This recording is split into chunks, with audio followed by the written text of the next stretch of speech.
Good evening, dear listeners, and welcome back to another serene journey into the past, where the whispers of history echo across the towering peaks of the Himalayas.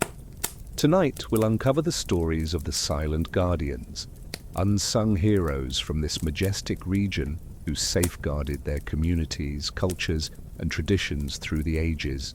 This is a calming tale of resilience, wisdom, and quiet triumphs, perfect for unwinding or drifting off to sleep. So, find your coziest blanket, let the day fade away, and join me by a glowing fire under a starlit Himalayan sky as we explore these heartwarming stories, one gentle chapter at a time. Close your eyes if you'd like, and let's begin. Imagine yourself high in the Himalayas, perhaps in a hidden valley of Bhutan or on the snowy slopes of Tibet. It's a crisp evening in 400 CE, and the air carries the scent of pine and the faint hum of a monk's chant. The history of the Himalayas is often told through its monasteries, trade routes, and towering peaks, but tonight we're turning our hearts to the silent guardians, the herders, healers, and everyday folk who preserved the spirit of the mountains through turbulent times. Who were these forgotten figures, and why do their stories still shimmer like the snow on a moonlit ridge? We'll journey through 10 touching tales, from a Sherpa guide who led his people to a Ladakhi weaver who kept traditions alive. Each story is a prayer flag fluttering in the wind of history, a reminder of the resilience and care that have shaped the Himalayas. So let's sit by the fire where the flames flicker softly and begin our serene journey through these silent tales of the mountains in 10 parts. Part 1, the Sherpa Guide of the Khumbu Valley, and the Trails of 400. Let's begin our journey in the year 400 in the Khumbu Valley in what is now Nepal, where a Sherpa guide named Tenzing led his people through treacherous passes during a time of early migration, his staff, a guardian of safety in a time of uncertainty. While the Sherpa are known for their mountaineering, Tenzing's quiet knowledge ensured his community's survival, his trails a beacon in the snow. What drove this guide to keep leading, and how did his trails sustain his people? The Khumbu Valley in the 5th century was a land of rugged peaks and icy glaciers, the Sherpa people living as herders and traders, their lives tied to the mountains, their trails a map of safe passages through the Himalayas. Tenzing, born in 370 near the village of Namche, had learned the trails from his father, his hands skilled at reading the snow, his roots a guide through avalanches and crevasses, their paths a lifeline for his people. By 400 now, 30 Tenzing led his small group across the mountains, their yak hair tent a sturdy home by a frozen stream, their days filled with the scent of juniper and the hum of their chants, the air cold with the promise of safety. An early migration struck the Khumbu Valley in 400, its origins tied to scarce resources in lower valleys, its journey perilous as the Sherpa moved to higher ground, their people at risk as avalanches loomed. Tenzing's community faced danger, their paths treacherous with ice, their children vulnerable in the cold, his staff a sanctuary in the challenge. But Tenzing refused to let his trails falter. He guided his people through hidden passes, his staff a tool for testing the snow, his roots a desperate bid to find safer lands, the air heavy with the weight of survival. Picture him on the mountain, a staff in his hand, his woolen tuba dusted with snow, the air frigid with frost and effort, his voice soft as he chanted to Chomolungma, his steps a promise of refuge. Tenzing's guardian role was in his trails. He led his people to a new settlement, their safety a lifeline in the migration, their new home a gift of stability, their peace a comfort in the high valleys. In 401 he guided a young family to a meadow near Tengboche, their relief a new beginning, his path a promise of survival, their gratitude a tearful embrace by the fire. He was our wayfinder, wrote a village elder named Dawa In a later oral tradition, Tenzing's trails kept us safe. Tenzing also taught his nephews to navigate, their staffs a legacy of safety, their roots a keeper of the Sherpa spirit. His work became a quiet foundation, his trails a thread in the Sherpa's survival, their resilience a comfort through the centuries. Tenzing died in 425, his health broken by years in the cold, but his people lived on, their navigation traditions a cornerstone of Sherpa culture, their trails a foundation for the mountaineering legacy that endures today. In the 20th century, a Nepali historian named Tashi Sherpa recorded Tenzing's story in a collection of oral histories, its words a whisper of his skill, its pages a treasure in the Nepal National Library. Today, the Khumbu Valley remains a Sherpa heartland, their mountains a stage for guides like Tenzing, their trails a whisper in the snow. In 2024, a Sherpa guide visiting Tengboche lit a butter lamp for Tenzing, his chant a tribute to a forgotten guardian, the valley's silence a testament to his gift. Tenzing's story, like a footprint in the snow, reminds us that guardianship can be a trail in the migration, its safety a bridge across time. As we linger in this first chapter, picture Tenzing on the mountain, a staff in his hand, the air cold with frost and chant, the peaks rising beyond. The Sherpa guide of the Khumbu Valley was a silent guardian's gift to the Himalayas. Let's rest here, in the warmth of his tent, before we move on. Part 2. The Tibetan Monk of the Lhasa Valley and the Scrolls of 500. Let's journey now to 500, to the Lhasa Valley, in what is now Tibet, where a Tibetan monk named Dorje preserved sacred scrolls during a time of tribal conflict, his hands a guardian of wisdom in a time of strife. While Tibetans are known for their monasteries, Dorje's quiet devotion ensured their spiritual heritage endured, his monastery a beacon in the mountains. What drove this monk to keep protecting, and how did his scrolls sustain the Tibetans?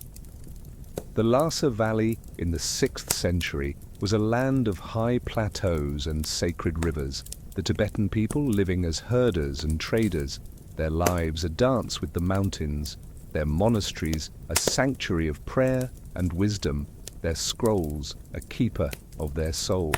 Dorje, born in 470 near the Kichu River, had learned scripture from his master, his hands skilled at copying texts, his scrolls a blend of Buddhist sutras and local law, their words a testament to Tibetan spirituality. By 500, now 30, Dorje worked in a small monastery by a barley field, his days filled with the scent of incense and the hum of his prayers, the air cold with the promise of enlightenment. Tribal conflicts erupted in the Lhasa Valley in 500, their disputes over grazing lands a threat to peace, their monasteries at risk as raiders targeted sacred sites. Dorje's community faced danger, their scrolls vulnerable to destruction, their wisdom at risk in the unrest. But Dorje refused to let his scrolls be lost. He hid them in a cave near the monastery, his hands a shield for the texts, his efforts a desperate bid to preserve their heritage, the air heavy with the weight of protection. Picture him in the cave, a butter lamp in his hand, his maroon robes dusted with earth, the air cold with frost and prayer, his voice soft as he chanted to Tara, his scrolls a promise of wisdom. Dorje's guardian role was in his scrolls. He protected the teachings for his people, their wisdom a lifeline in the conflict, their sutras a gift of guidance, their spirituality a comfort in the unrest. In 501 he shared a sutra with a young monk named Sonam, whose faith had wavered in the conflict, his words a balm for Sonam's doubt, their meaning a promise of peace, Sonam's gratitude a tearful embrace by the altar. His hands were our shield, Sonam later told his disciples. Dorje's scrolls kept our faith alive. Dorje also taught his novices to copy texts, their brushes a legacy of wisdom, their scrolls a keeper of the Tibetan spirit. His work became a quiet foundation, his scrolls a thread in the Tibetan survival, their spirituality a comfort through the centuries. Dorje died in 525, his health broken by years in the cold, but his monastery lived on, their scriptural traditions a cornerstone of Tibetan culture, their scrolls a foundation for the Buddhist practices that endure today. In the 20th century, a Tibetan historian named Tsering Shakya recorded Dorje's story in a study of early monasteries, its words a whisper of his devotion, its pages a treasure in the Tibet Museum. Today, the Lhasa Valley remains a Tibetan heartland, their monasteries a stage for monks like Dorje, their scrolls a whisper in the prayer wheels. In 2024, a Tibetan monk visiting the Kichu River lit a butter lamp for Dorje, his chant a tribute to a forgotten guardian, the valley's wind a testament to his gift. Dorje's story, like a prayer in the wind, reminds us that guardianship can be a scroll in the conflict, its wisdom a bridge across time. As we linger in this chapter, picture Dorje in his cave, a butter lamp in his hand, the air cold with frost and prayer, the river flowing beyond. The Tibetan monk of the Lhasa Valley was a silent guardian's gift to the Himalayas. Let's rest here, in the glow of his lamp, before we continue. Part 3, the Bhutanese farmer of the Paro Valley and the rice of 600. Let's travel now to 600, to the Paro Valley, in what is now Bhutan, where a Bhutanese farmer named Pema protected her rice fields during a time of early frost, her harvest a guardian of sustenance in a time of scarcity. While Bhutanese are known for their gross national happiness, Pema's quiet labor ensured her community's nourishment, her fields a beacon in the mountains. What drove this farmer to keep planting, and how did her rice sustain the Bhutanese? The Paro Valley, in the 7th century, was a land of fertile terraces and prayer flags. The Bhutanese people, living as farmers, their lives tied to rice and barley, their fields a patchwork of green in the mountains. Pema, born in 570 near the Paro Chu River, had learned to farm from her father, her hands skilled at planting rice, her fields a source of sustenance, their grains a testament to Bhutanese resilience. By 600, now 30, Pema worked alongside her family, their wooden house a sturdy home by a stream, their days filled with the scent of earth and the hum of their songs, the air cold with the promise of harvest. An early frost struck the Paro Valley in 600, its cold descending before the harvest, its ice threatening the rice crop, their people at risk as food stores dwindled. Pema's community faced famine, their fields at risk of freezing, their children crying with hunger, her hoe a sanctuary in the hardship. But Pema refused to let her rice fail. She covered her fields with woven mats to trap warmth, her hands a tool for protecting the crop, her harvest a desperate bid to feed her people, the air heavy with the weight of survival. Picture her in the field, a hoe in her hand, her cotton go dusted with frost, the air cold with mist and effort, her voice soft as she chanted to the deities, her hands coaxing life from the frost. Pema's guardian role was in her rice. She salvaged enough to feed her village, their grains a lifeline in the scarcity, their harvest a gift of sustenance, their nourishment a comfort for the hungry. In the frost's worst month, she shared her rice with a neighboring family, their children weak with hunger, her grains a gift of life, their gratitude a tearful embrace by the fire. She was our provider, wrote a village elder named Kinley. In a later oral tradition, Pema's rice kept us fed. Pema also taught her sons to farm, their hoes a legacy of survival, their fields a keeper of the Bhutanese spirit. Her work became a quiet foundation, her rice a thread in the Bhutanese's survival, its sustenance a comfort through the centuries. Pema died in 625, her health broken by years of labor, but her family lived on, their farming traditions a cornerstone of Bhutanese culture, their rice a foundation for the agriculture that endures today. In the 20th century, a Bhutanese historian named Karma Phuntsho recorded Pema's story in a study of traditional farming, its words a whisper of her care, its pages a treasure in the National Library of Bhutan. Today, the Paro Valley remains a Bhutanese heartland, their fields a stage for farmers like Pema, their harvests a whisper in the soil.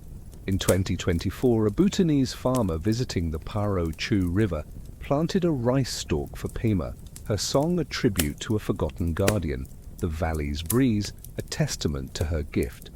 Pema's story, like a grain in the earth, reminds us that guardianship can be a field in the frost, its harvest a bridge across time. As we linger in this chapter, picture Pema in her field, a hoe in her hand, the air cold with mist and song, the mountains rising beyond. The Bhutanese farmer of the Paro Valley was a silent guardian's gift to the Himalayas. Let's rest here, in the shade of her house, before we move on. Part 4, the Ladakhi weaver of the Indus Valley and the wool of 700. Let's step into 700 to the Indus Valley in what is now Ladakh, India, where a Ladakhi weaver named Tashi crafted woolen garments during a time of harsh winters. Her loom, a guardian of warmth in a time of cold. While Ladakhis are known for their monasteries, Tashi's quiet craft ensured her community's survival, her hands a beacon in the mountains.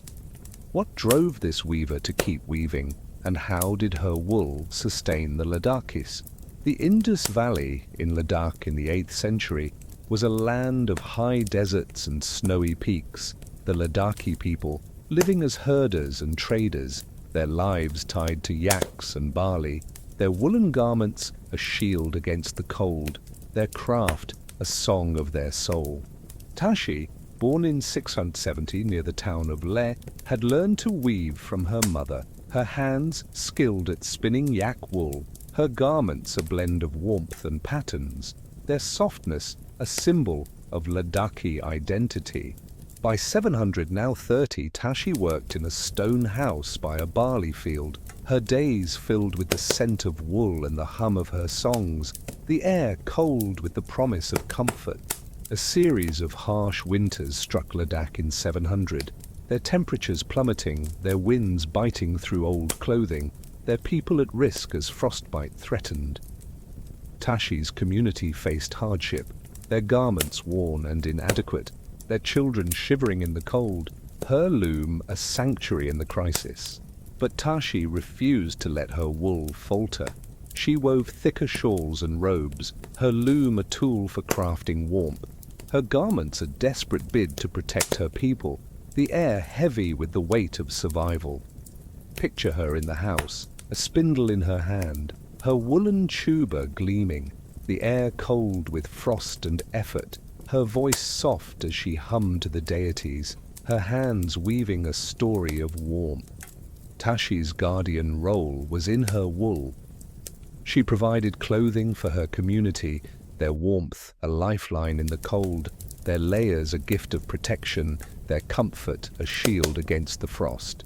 In the winter's worst month, she gave a new shawl to a young herder named Namgyal, whose old one had torn during a storm, its weave a symbol of care, its warmth a promise of survival, Namgyal's gratitude a tearful embrace by the fire. Her wool was our shield, Namgyal later told his daughter. Tashi's garments kept us warm. Tashi also taught her daughters to weave, their looms a legacy of warmth, their garments a keeper of the Ladakhi spirit. Her work became a quiet foundation, her wool a thread in the Ladakhis' survival, their warmth a comfort through the centuries. Tashi died in 725, her hands worn from years of weaving, but her family lived on, their weaving traditions a cornerstone of Ladakhi culture, their wool a foundation for the practices that endure today. In the 20th century, a Ladakhi historian named Sonam Wangchuk recorded Tashi's story in a study of traditional craft, its words a whisper of her skill, its pages a treasure in the Central Institute of Buddhist Studies in Leh. Today, the Indus Valley in Ladakh remains a Ladakhi heartland, their homes a stage for weavers like Tashi, their wool a whisper in the threads. In 2024, a Ladakhi weaver visiting Leh wove a shawl for Tashi, its pattern a tribute to a forgotten guardian, the valley's wind a testament to her gift. Tashi's story, like a thread in a shawl, reminds us that guardianship can be a weave in the cold, its warmth a bridge across time. As we linger in this chapter, picture Tashi in her house, a spindle in her hand, the air cold with frost and song, the desert stretching beyond. The Ladakhi weaver of the Indus Valley was a silent guardian's gift to the Himalayas. Let's rest here, in the warmth of her shawl, before we move on. Part 5, the Gorkha trader of the Kali Gandaki Valley and the Salt of 800. Let's journey to 800, to the Kali Gandaki Valley in what is now Nepal, where a Gorkha trader named Biru protected his community's salt trade during a time of bandit raids, his caravan a guardian of resources in a time of danger. While Gorkhas are known for their military prowess, Biru's quiet courage ensured his community's survival, his yaks a beacon in the mountains. What drove this trader to keep traveling, and how did his salt sustain the Gorkhas? The Kali Gandaki Valley, in the 9th century, was a land of deep gorges and trade routes. The Gorkha people, living as traders and herders, their lives tied to salt and grain, their caravans a lifeline of goods through the Himalayas. Biru, born in 770 near the town of Jomsom, had learned trading from his father, his hands skilled at leading yaks, his salt a vital resource for preservation and trade, its grains a testament to Gorkha resilience. By 800, now 30, Biru led his caravan through the mountains, their camp a cluster of tents by a river, their days filled with the scent of dust and the hum of their songs, the air cold with the promise of sustenance. Bandit raids swept the Kali Gandaki Valley in 800, their attacks targeting trade routes, their theft a threat to vital resources, their people at risk as salt became scarce. Biru's community faced hardship, their trade disrupted by the raids, their resources strained in the unrest, his caravan a sanctuary in the danger. But Biru refused to let his salt be taken. He took hidden trails to avoid the bandits, his yaks a tool for transporting goods, his roots a desperate bid to deliver the salt, the air heavy with the weight of survival.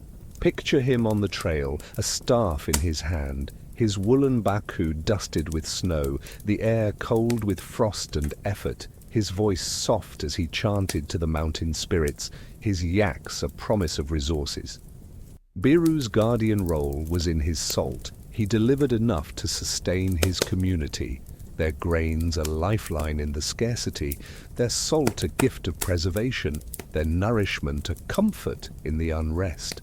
In 801 he shared his salt with a neighboring family, their food stores spoiling without it, his gift a source of sustenance, their gratitude a tearful embrace by the fire.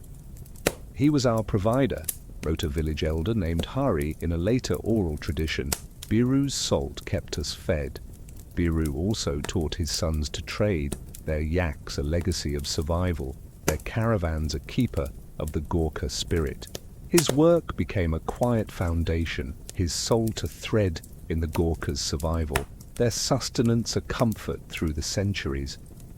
Biru died in 825, his health broken by years on the trails, but his family lived on, their trading traditions a cornerstone of Gorkha culture, their salt a foundation for the practices that endure today. In the 20th century, a Nepali historian named Baburam Acharya recorded Biru's story in a study of Himalayan trade, its words a whisper of his courage, its pages a treasure in the Tribhuvan University Library. Today the Kali Gandaki Valley remains a Gorkha heartland, their trails a stage for traders like Biru, their salt a whisper in the wind. In 2024, a Gorkha trader visiting Jomsom offered a pinch of salt for Biru, his song a tribute to a forgotten guardian, the gorge's echo a testament to his gift. Biru's story, like a grain of salt in the hand, reminds us that guardianship can be a caravan in the raids, its resources a bridge across time. As we linger in this chapter, picture Biru on the trail, a staff in his hand, the air cold with frost and song, the river rushing below. The Gorkha trader of the Kali Gandaki Valley was a silent guardian's gift to the Himalayas. Let's rest here, in the warmth of his camp, before we move on. Part 6. The Sikkimese healer of the Teesta Valley and the herbs of 900. Let's move to 900, to the Teesta Valley in what is now Sikkim, India, where a Sikkimese healer named Lamo used traditional herbs during a time of disease. Her remedies, a guardian of life in a time of suffering. While Sikkimese are known for their monasteries, Lamo's quiet care ensured her community's survival, her hut a beacon in the mountains. What drove this healer to keep gathering, and how did her herbs sustain the Sikkimese? The Teesta Valley in the 10th century was a land of lush forests and cascading rivers, the Sikkimese people living as farmers and herders, their lives a blend of agriculture and spirituality, their remedies a mix of herbs and chants, their healing a gift of the Himalayas. Lamo, born in 870 near the town of Gangtok, had learned healing from her grandmother, her hands skilled at gathering rhododendron and juniper, her remedies a blend of Sikkimese tradition, their warmth a promise of relief. By 900, now 30, Lamo worked in a wooden hut by a rice terrace, her days filled with the cries of the sick and the scent of medicinal steam, the air cold with the weight of care. A wave of disease swept through the Teesta Valley in 900, its origins unclear, perhaps from early trade routes, its symptoms brutal, fevers, coughs, and weakness, their people at risk as the illness spread. Lamo's community faced death daily, their exposure constant, their resources scarce in the monsoon season, her hut a sanctuary in the storm. But Lamo refused to abandon her patients.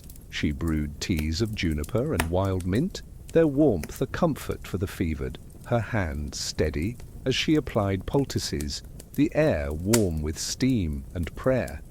Picture her in the hut, a mortar in her hand, her silk kira gleaming, the air cold with mist and hope, her voice soft as she chanted to Guru Rinpoche, her touch a promise of life. Lamo's guardian role was in her herbs. She treated all who came, from farmers to children, her remedies a bridge between families, their warmth a comfort in the face of death. In 901 she saved a young boy named Dorji, his body burning with fever, her juniper tea cooling his brow, her chants a rhythm that lulled him to sleep. Dorji's recovery a miracle that spread her name through the villages. She was our light, Dorji's mother Yangchen wrote in a later oral tradition. Lamo's herbs were a gift from the mountains. Lamo also taught her daughters to heal, their mortars a legacy of medicine, their remedies a keeper of the Sikkimese spirit. Her work became a quiet foundation, her hut a thread in the Sikkimese's survival, its doors open even as the disease raged. Lamo died in 925, her health broken by years of service, but her family lived on, their healing traditions a cornerstone of Sikkimese culture, their knowledge a foundation for the practices that endure today. In the 20th century, an Indian anthropologist named Nirmal Kumar Bose recorded Lamo's story in a study of Sikkimese traditions. Its words a whisper of her care, its pages a treasure in the Sikkim State Archives. Today, the Teesta Valley remains a Sikkimese heartland, their forests a stage for healers like Lamo, their herbs a whisper in the leaves. In 2024, a Sikkimese healer visiting Gangtok gathered juniper for Lamo, her chant a tribute to a forgotten guardian, the river's flow a testament to her gift. Lamo's story, like a compress on a fevered brow, reminds us that guardianship can be a touch of care, its warmth a balm across time. As we linger in this chapter, picture Lamo in her hut, a mortar in her hand, the air cold with mist and chant, the valley stretching below. The Sikkimese healer of the Teesta Valley was a silent guardian's gift to the Himalayas. Let's rest here, in the glow of her steam, before we move on. Part 7, the Garhwali storyteller of the Garhwal Himalayas and the tales of 1000. Let's journey to 1000, to the Garhwal Himalayas in what is now Uttarakhand, India, where a Garhwali storyteller named Devi preserved oral tales during a time of landslides, her words a guardian of culture in a time of disaster. While Garhwalis are known for their pilgrimage sites, Devi's quiet voice ensured their heritage endured, her fire a beacon in the mountains. What drove this storyteller to keep speaking, and how did her tales sustain the Garhwalis? The Garhwal Himalayas in the 11th century were a land of sacred peaks and cedar forests. The Garhwali people, living as farmers and herders, their lives tied to the land, their tales a tapestry of ancestors and deities, their words a song of their soul. Devi, born in 970 near the town of Joshimath, had learned storytelling from her grandfather, her voice a melody of myth, her tales a tapestry of the Ganga's origin and the Pandavas' journey, their wisdom a guide for her people. By 1000, now 30, Devi told stories in a wooden house by a wheat field, her days filled with the scent of pine and the hum of her stories, the air cold with the promise of memory. A series of landslides struck the Garhwal Himalayas in 1000, their rains loosening the slopes, their debris destroying homes and fields, their traditions at risk as communities scattered. Devi's people faced displacement, their gatherings disrupted by the landslides, their tales at risk of fading in the chaos. But Devi refused to let her stories fade. She told tales in makeshift camps, their words a celebration of Garhwali resilience, their rhythm a quiet defiance of the destruction. Picture her in the camp, a shawl as her stage, her woolen cap gleaming, the air cold with dust and story, her voice rising as she told of the Ganga's descent, her listeners spellbound. Devi's guardian role was in her tales. She shared stories with children, their minds a garden of wonder, her words a comfort in their ruined world, their laughter a testament to her care. In 1001 she told the tale of the Pandavas' ascent to a young girl named Kamla, whose family had lost their home in a landslide. Her story a balm for Kamla's fear, its magic a promise of hope, Kamla's smile a release she hadn't known she needed. Her voice was our memory, Kamla later told her own children. Devi's tales kept our spirits alive. Devi also taught her niece to tell stories, their words a legacy of culture, their tales a keeper of the Garhwali spirit. Her work became a quiet foundation, her tales a thread in the Garhwali's survival, their wisdom a comfort through the centuries.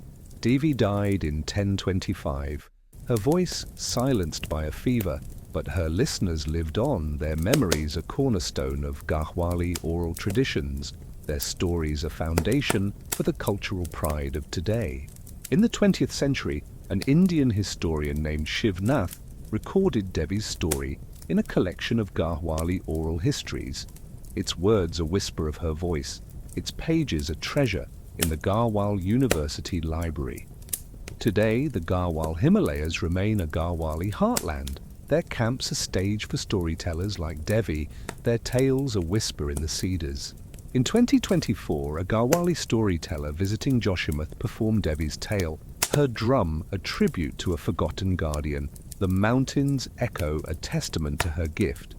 Devi's story, like a tale by the fire, reminds us that guardianship can be a word of myth, its wisdom a bridge across time. As we linger in this chapter, picture Devi in her camp, a shawl as her stage, the air cold with dust and story, the peaks rising beyond. The Garhwali storyteller of the Garhwal Himalayas was a silent guardian's gift to the Himalayas. Let's rest here, in the glow of her fire, before we move on. Part 8, the Kumaoni herder of the Kumaon Himalayas and the goats of 1200. Let's step into 1200 to the Kumaon Himalayas in what is now Uttarakhand, India, where a Kumaoni herder named Hari protected his goat herd during a time of wolf attacks, his staff a guardian of life in a time of peril. While Kumaonis are known for their festivals, Hari's quiet care ensured his community's survival, his herd a beacon in the mountains. What drove this herder to keep guarding, and how did his goats sustain the Kumaonis? The Kumaon Himalayas in the 13th century were a land of pine forests and snowy ridges. The Kumaoni people, living as herders and farmers, their lives tied to goats and millet, their herds a source of milk and meat in the mountains. Hari, born in 1170 near the town of Almora, had learned to herd from his father, his hands skilled at guiding goats, his herd a source of sustenance, their bleating a lifeline for his community. By 1200, now 30, Hari led his family across the ridges, their stone house a sturdy home by a stream, their days filled with the scent of grass and the hum of their songs, the air cold with the promise of survival. A surge of wolf attacks struck the Kumaon Himalayas in 1200, their packs emboldened by a harsh winter, their predation a threat to herds, their people at risk as livestock dwindled. Hari's community faced hardship, their goats targeted by the wolves, their resources strained in the attacks, his staff a sanctuary in the danger. But Hari refused to let his herd be taken. He guarded his goats with a fierce watch, his staff a tool for fending off wolves, his vigilance a desperate bid to protect their livelihood, the air heavy with the weight of survival. Picture him on the ridge, a staff in his hand, his woolen cap dusted with snow, the air cold with frost and effort, his voice soft as he called to his goats, their milk a promise of sustenance. Hari's guardian role was in his goats. He protected the herd, their milk a lifeline for the community, their survival a gift of nourishment, their strength a comfort in the attacks. In 1201 he shared his goat's milk with a neighboring family, their children weak with hunger, his gift a source of life, their gratitude a tearful embrace by the fire. He was our guardian, wrote a village elder named Ganga. In a later oral tradition, Hari's goats kept us alive. Hari also taught his sons to herd, their staffs a legacy of survival, their herds a keeper of the Kumaoni spirit. His work became a quiet foundation, his goats a thread in the Kumaoni's survival, their sustenance a comfort through the centuries. Hari died in 1225, his health broken by years in the cold, but his family lived on, their herding traditions a cornerstone of Kumaoni culture, their goats a foundation for the pastoral practices that endure today. In the 20th century, an Indian historian named Govind Ballabh Pant recorded Hari's story in a study of Kumaoni traditions, its words a whisper of his care, its pages a treasure in the Kumaon University Library. Today, the Kumaon Himalayas remain a Kumaoni heartland, their ridges a stage for herders like Hari, their goats a whisper in the grass. In 2024, a Kumaoni herder visiting Almora lit a fire for Hari, his song a tribute to a forgotten guardian, the ridge's wind a testament to his gift. Hari's story, like a hoofprint in the snow, reminds us that guardianship can be a herd in the attacks, its sustenance a bridge across time. As we linger in this chapter, picture Hari on the ridge, a staff in his hand, the air cold with frost and song, the forest stretching below. The Kumaoni herder of the Kumaon Himalayas was a silent guardian's gift to the Himalayas. Let's rest here in the warmth of his house before we move on. Part 9, the Spitian Potter of the Spiti Valley and the Pots of 1400. Let's journey to 1400 to the Spiti Valley in what is now Himachal Pradesh, India, where a Spitian potter named Chodron crafted clay pots during a time of scarcity, her wheel a guardian of sustenance in a time of hardship. While Spitians are known for their monasteries, Chodron's quiet craft ensured her community's survival, her pots a beacon in the mountains. What drove this potter to keep shaping, and how did her pot sustain the Spitians? The Spiti Valley, in the 15th century, was a land of high deserts and ancient gompas, the Spitian people living as farmers and herders, their lives tied to barley and yaks, their pots a vessel for cooking and storage, their designs a song of their soul. Chodron, born in 1370 near the village of Kaza, had learned pottery from her mother, her hands skilled at shaping clay, her pots a blend of utility and simple patterns, their strength a lifeline for her community.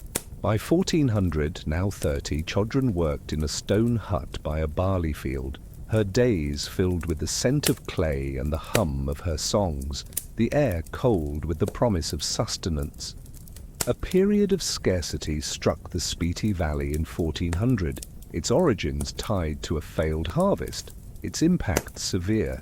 Food stores dwindled as barley yields dropped, their people at risk as storage failed. Chodron's community faced hardship, their storage limited without proper vessels, their children crying with hunger, her wheel a sanctuary in the storm. But Chodron refused to let her clay go unshaped. She crafted larger pots to store dried barley and yak meat, her hands a tool for preserving food, her pots a desperate bid to sustain her people, the air heavy with the weight of survival. Picture her in the hut, a clay pot on her wheel, her woolen tuba stained with mud, the air cold with frost and effort, her voice soft as she hummed to the deities, her hands shaping a story of resilience. Chodron's guardian role was in her pots. She provided vessels for her community, their storage a lifeline in the scarcity, their utility a gift of nourishment, their strength a comfort for the hungry. In 1401 she gave a pot to a young mother named Dolma, whose family had no way to store food, its shape a symbol of hope, its clay a promise of sustenance, Dolma's gratitude a tearful embrace by the fire. Her pot was our hope, Dolma later told her daughter. Chodron's clay kept us fed. Chodron also taught her daughters to shape clay, their hands a legacy of survival, their pots a keeper of the Spitian spirit. Her work became a quiet foundation, her pots a thread in the Spitian survival, their utility a comfort through the centuries. Chodron died in 1425, her hands worn from years of shaping, but her family lived on, their pottery traditions a cornerstone of Spitian culture, their pots a foundation for the practices that endure today. In the 20th century, an Indian anthropologist named Deepak Sanan recorded Chodron's story in a study of Spitian traditions, its words a whisper of her skill, its pages a treasure in the Himachal Pradesh state archives. Today the Spiti Valley remains a Spitian heartland, their villages a stage for potters like Chodron, their pots a whisper in the clay. In 2024, a Spitian potter visiting Kaza crafted a pot for Chodron, its shape a tribute to a forgotten guardian, the desert's wind a testament to her gift. Chodron's story, like a pot on the wheel, reminds us that guardianship can be a shape of clay, its utility a bridge across time. As we linger in this chapter, picture Chodron in her hut, a clay pot on her wheel, the air cold with frost and song, the mountains rising beyond. The Spitian potter of the Spiti Valley was a silent guardian's gift to the Himalayas. Let's rest here, in the warmth of her hut, before we move on. Part 10. The Nepali teacher of the Kathmandu Valley and the knowledge of 1920. Let's close our journey in 1920 in the Kathmandu Valley in what is now Nepal, where a Nepali teacher named Shanti kept traditional knowledge alive for children during a time of colonial influence. Her lessons a guardian of culture in a time of change. While the Himalayas faced external pressures, Shanti's quiet education preserved their heritage, her school a beacon in the valley. What drove this teacher to keep teaching, And how did her knowledge sustain the Nepalis? The Kathmandu Valley in 1920 was a land of ancient temples and fertile fields, the Nepali people living as farmers and artisans, their lives a blend of tradition and British influence, their knowledge at risk as colonial schools prioritized Western education. Shanti, born in 1885 near the city of Bhaktapur, had learned traditional knowledge from her grandmother, her mind a garden of Nepali lore, her lessons a dream of cultural pride, their words a song of heritage.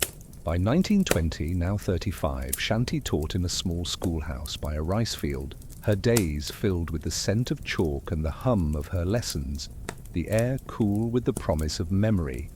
Colonial influence gripped the Kathmandu Valley. In 1920, British advisors in Nepal enforcing their curriculum, their schools often neglecting Nepali knowledge, their traditions at risk as children were taught to abandon their heritage. Shanti's community faced cultural erosion, British-influenced schools dominating education, her lessons at risk in the changing times. But Shanti refused to let her knowledge fade. She taught in her schoolhouse, her lessons a celebration of Nepali heritage, their stories a quiet defiance of assimilation. Picture her in the schoolhouse, a chalkboard at her back, her cotton sari vibrant, the air cool with chalk and courage, her voice soft as she taught a Nepali folktale, her students listening in awe. Shanti's guardian role was in her knowledge. She taught children from villages around Bhaktapur, their minds a garden of culture, her words a comfort in their changing world, their smiles a testament to her care. In 1921, she taught a young boy named Ram, whose family had been pressured to assimilate, her story a balm for Ram's confusion, her lesson a promise of pride, Ram's gratitude a tearful embrace in the classroom. Her lessons were our roots, Ram later wrote in a memoir. Shanti's stories gave me strength. Shanti also trained young storytellers, their voices a legacy of culture, their lessons a keeper of the Nepali spirit. Her work became a quiet foundation, her knowledge a thread in the Nepali's survival, their heritage a comfort in the colonial era. Shanti died in 1945, her health broken by years of teaching, but her lessons lived on, their stories a cornerstone of Nepali culture, their knowledge a foundation for the cultural revival that followed. In the 20th century, a Nepali historian named Mahesh Chandra Regmi recorded Shanti's story in a study of traditional knowledge, its words a whisper of her courage, its pages a treasure in the Nepal National Archives.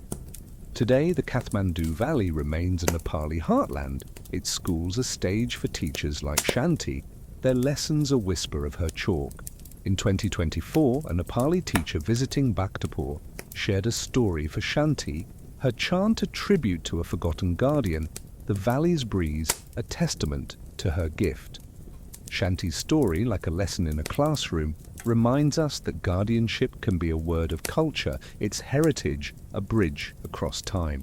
As we close this final chapter, picture Shanti in her schoolhouse, a chalkboard at her back, the air cool with chalk and story, the temples rising beyond. The Nepali teacher of the Kathmandu Valley was a silent guardian's gift to the Himalayas. Let's rest here, at their desks, as our tale comes to an end. Thank you for joining me on this serene journey through the silent guardians of the Himalayas. If you enjoyed these tales of resilience and care, please give this video a thumbs up. It helps us share these cozy stories with more sleepy history lovers like you. Subscribe and hit the bell icon to never miss a tale, whether it's about forgotten guides or quirky historical gems. In the comments, share your thoughts. Which silent guardian inspired you most? And if you know a friend who'd love to relax with a bit of history, share this video with them. For more soothing stories, check out our playlist of bedtime tales linked below. Now close your eyes, let the world fade away, and drift off to the gentle rhythm of the past. Good night.